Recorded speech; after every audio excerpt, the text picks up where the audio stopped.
Wetlands, they occupy only 3% of the terrestrial land, but they store about 30% of all soil carbon stocks. There is at least twice as much carbon being stored in wetland ecosystem as compared to terrestrial forests, even though they only occupy a small fraction of the terrestrial land. Wetlands, they are very good at storing carbon because they are very bad at decomposing plant matter. Over the cycle of life of a tree, there will be some plant matter that will be lost, such as a leaf that's falling on the ground floor. In a typical terrestrial forest, this leaf will be decomposed by bacteria.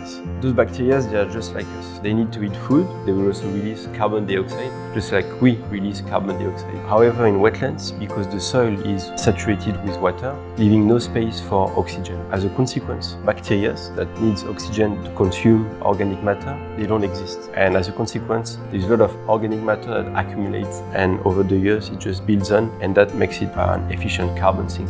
However, on the other hand, when a wetland is being drained, being exposed to oxidation or burning, all this organic matter is being degraded and can be released back to the atmosphere.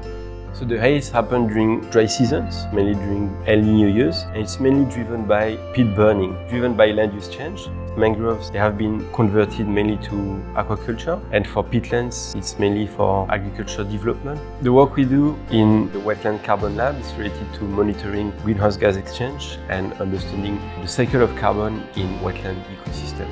What we want to understand is the amount of carbon that's coming in and out between wetlands, the atmosphere, and water.